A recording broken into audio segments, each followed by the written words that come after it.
Bugün min seni özümning bik aralashuvchan do'stim televizor bilan tanishtiram. Selam. Min televizor. Ismim yiraqtag'ini ko'rsatuvchi deb tarjima etiladi. Min yiraqtagi hallar turida so'ylab, qiziqli topshiriqlar ko'rsatib, kishilarning ko'nglini ko'tara olaman. Qarali televizor, sening burungi bobongni kim o'ylab topqansan?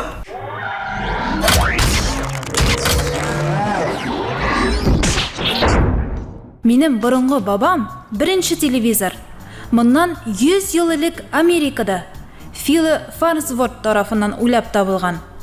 U og'ash korpusdan, piyola ekrandan ham elektron komponentlardan turgan. Mening babam bek zo'r bo'lgan. Onun og'irligi 100 kilogramga jetgan. Ekranda ko'rsatgan suratigina bek tiniq chiqqan. Birinchi televizorlarning ekranlari 3 televizorlig'indagina bo'lgan. Ekrandagi suratni ko'rish uchun uni lupa yordamida zo'raytirishga to'g'ri kelgan. Bilasizmi? Ilk televizorlar oqli qorali suratgina ko'rsatgan. Amina 1953-yilda birinchi tusli televizorlar borliqqa kelgan. Bugun biz televizorlar zo'r ekranli ham yengil bo'luvimiz bilan maqtana olamiz. Nishga ham yosi bo'lganga ko'ra, bizni hatto devorga da ilib qo'yarga mumkin.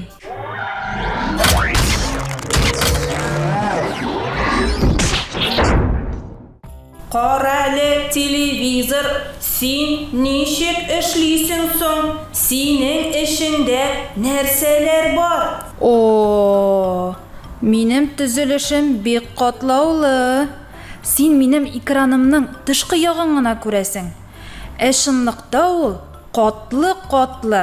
Onda tuslarni yo'qshirtirgan polarizatorlarda, tusli qatlamda, siyiq kristalli filtrlarda bor. Eng ishda yoqtiliq bera turgan yoqtirtqichdir. Ondan chiqqan yoqtiliq nurlari filtrlar osha o'tadi, kerakli tuslarnigina yoqtirta. Kerakli tuslarni? Nechik endi? Men bit ekranda barliq tuslarni da ko'raman. Mening ekranimda tuslar bek ko'p. Amina tusli piyolamda ular ishog'ina qizil, yashil ham zangar. Ulardan tilasa qaysi tusni yasab bo'ladi. Bigrak qizil ekan. Lekin eng muhimi u mening negiz platam. U mening bosh miyim kebek. Barliq jihozlarimni ishlatib jibara. Etog'in mening ishimda tovush kolonkalari bor. Ular bo'lmasa, meni bir kimda eshitmas edi. Qarali televizor, seni nechik qobiz olarsan? Bu bek g'odiy.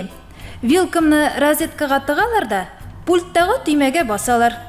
Shundan da yengil ekan. Biz zamoncha televizorlar kishilarga bek o'ng'ayli. Shulayda qo'ybir qoidalarni esda qoldiruv foydali bo'lar.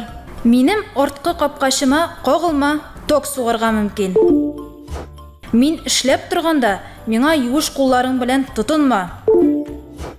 Meni ishli predmetlar bilan tirnama. O'yinchoqlaringni menga otma. Qora bitirgach, meni sundirib qo'y. Meni 2 metr yiroqlikqa o'tirib qana qora. Ko'zlaringni buza ko'rma.